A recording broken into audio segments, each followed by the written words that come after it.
और कुछ को प्यार दिया। मथुरा वासियों को भगवान ने सबको अपना बना लिया। अब दोनों भैया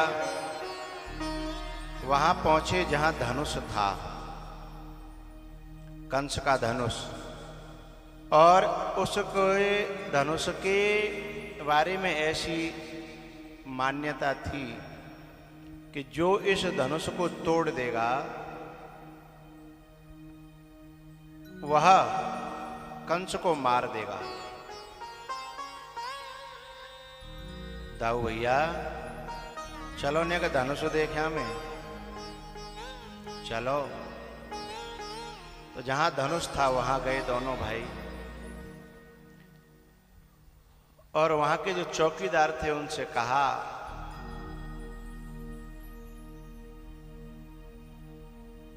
जो चौकीदार थे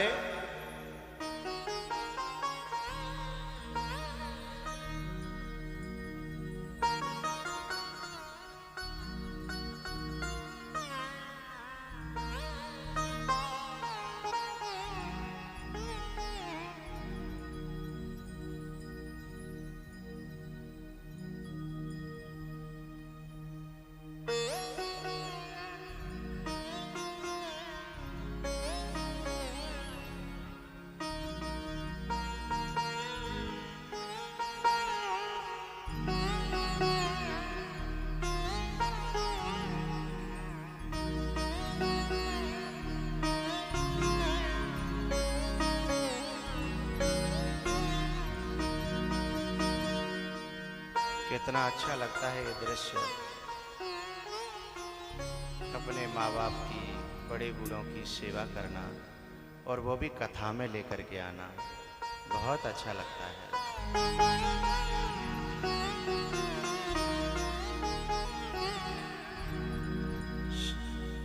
धनुष यज्ञ में दोनों भैया गए, पहरेदारों से पूछा कि जरा धनुष के दर्शन करा सकते हो? बोले करा सकते हैं। छूना नहीं? बोले ठीक है। उन्होंने दर्शन किए, फिर पूछा कि हम इसको छू करके देख लें? बोले नहीं नहीं, मना है। बोले ये कोई सामान्य धनुष नहीं है, भगवान शिव का है। अच्छा, हम नहीं छू सकते? बोले नहीं। बोले छू लें तो बोले हिला करके दिखा दो तुम तो मान जाए, और बोले तोड़ दें तो सब पहरेदार हंसने लगे। बिल्कुल इसी प्रकार से त्रेता में राम जब धनुष को तोड़ने के लिए चले तो राजा लोग हंसी उड़ाने लगे। ओ भैया देखो जी तोड़ेगो, ओ भैया अलग हट जाओ, ये धनुष है तोड़ेगो। हैं? ऐसे यहाँ ये सब लोग हंसी उड़ाने लगे। ओ भैया देखो जी नेक नेक से बालक, ये धनुष तोड़ेंगे। जे हंसी उड़ावे लगे, और भगवान ने बातों ही बातों में धनुष को उठा करके और उसके धाड़ से दो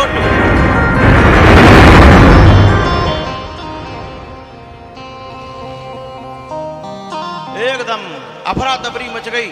सभी जो वहां सेवा में लगे थे, ओए बोले मारो उनको, मारो। उन्होंने धनुष तोड़ दिया।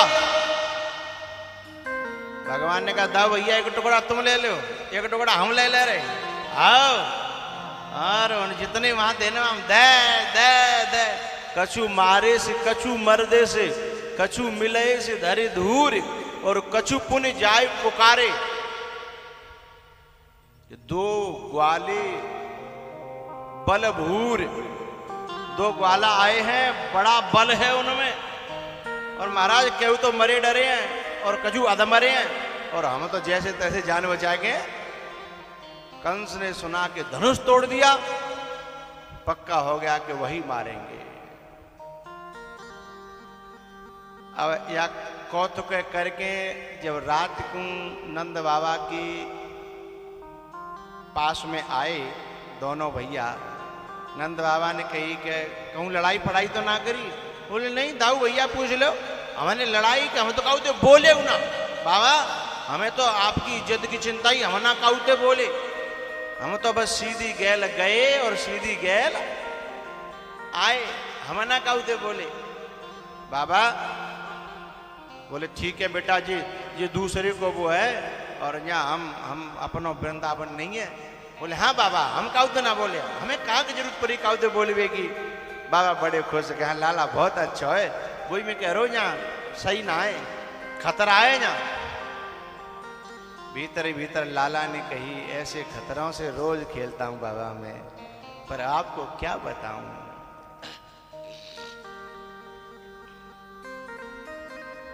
सुबह जो दंगल लगा हुआ था, अखाड़ा सभा लगी हुई थी, उसमें कंस ऊपर विराजमान है।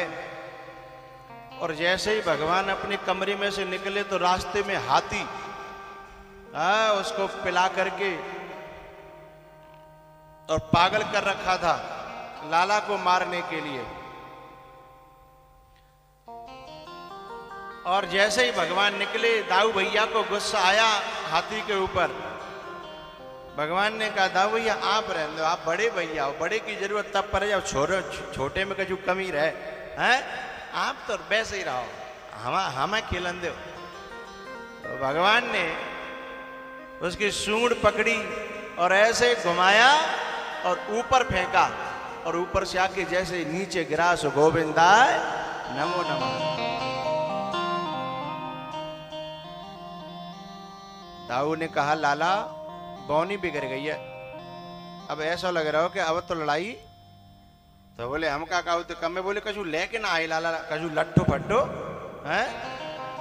तो बोले कहूँ जावे की जरूरत नहीं, ये दांत, हाथी के दांत कितने बढ़िया हैं देखो, एक तुम उखारो एक हम उखार रहे, धरो कंधा पे। दोनों ने एक एक दांत उखाड़ा और कंधे पे रख करके और दोनों चले हैं।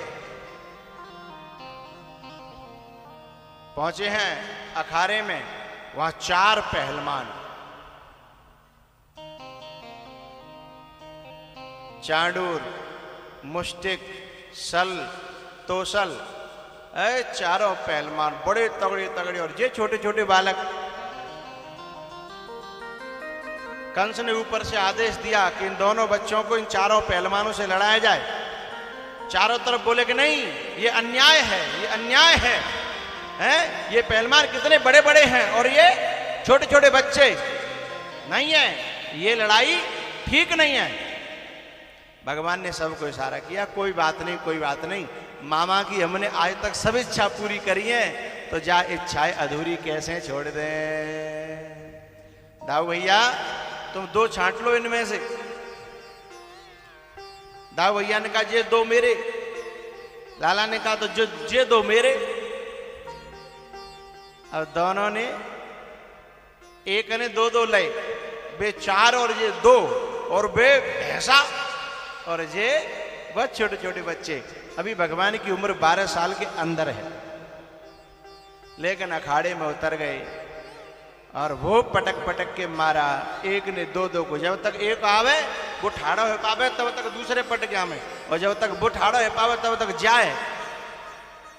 चारों को मौत के घाट उतार दिया।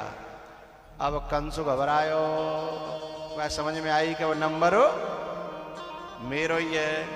जैसे रावण कहता है ना, खर दूषण मोहे सम बलवंता,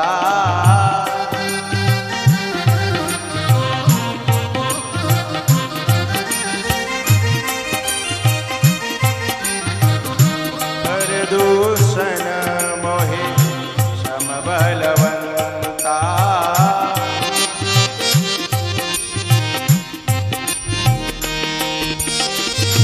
कर दूषण मोहि सम बलवंता, मारी को सक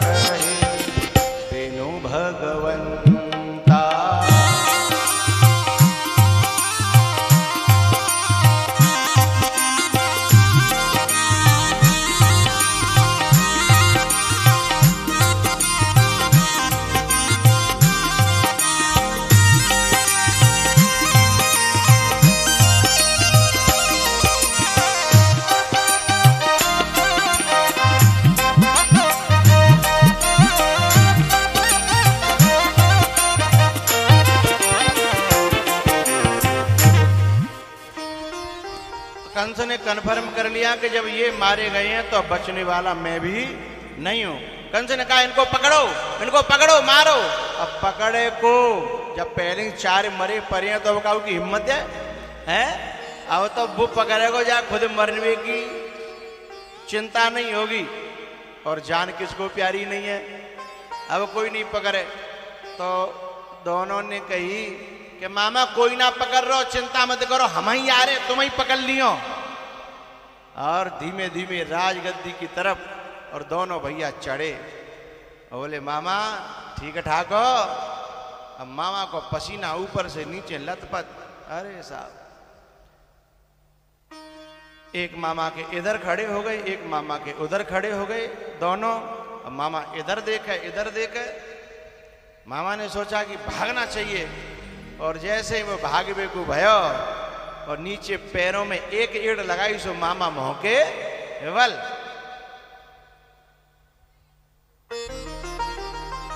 और जाकर के लाला ने पीछे से बाल पकड़ दिए और कंस कहता है छोड़ दो, मेरे लग रही है, मेरे दर्द हो रहा है, मेरे बाल छोड़ दो। तब भगवान ने कहा तुम तो मर्द हो, तुम तो राजा हो, तुम तो पुरुष हो, तुमने तो मेरी मां एक अबला एक नारी के बाल पकड़ करके खींचे थे, उसके दर्द नहीं हुआ था? तुम्हें आज मालूम पड़ी है कि बाल पकड़ने से दर्द होता है?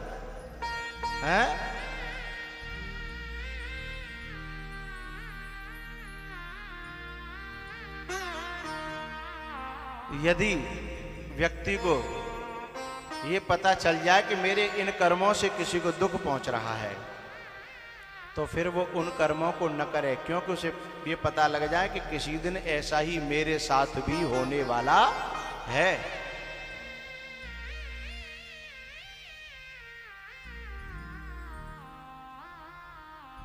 मामा को पटक लिया, छाती पर बैठ गए।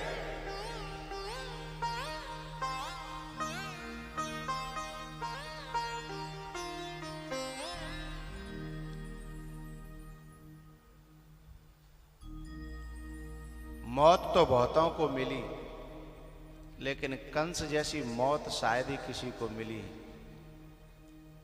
भगवान जिसके सीने पर बैठे हों और कंस उनके दर्शन कर रहा है और अंतिम समय पर उसकी समझ में आ गया कि ये वही मेरे नारायण हैं। ये कंस कौन है? जय और विजय थे ना भगवान के पार्षद। एक बार लक्ष्मी जी से इस कंस ने कहा था कि जैसे हाथ पांव विष्णु भगवान के वैसे ही हमारे हैं, क्योंकि वहां सारूप्य मुक्ति में थे। ये सारूप्य यानी जैसो भगवान को रूप वैसो ही इनको रूप। तो इनको अपनी भुजा बल और रूप पर थोड़ा अहंकार हो गया था, तो इनके बल और रूप को चूर चूर करने के लिए भगवान ने ये लीला रची और कंस का उद्धार किया। बोलो बाल कृष्ण भगवान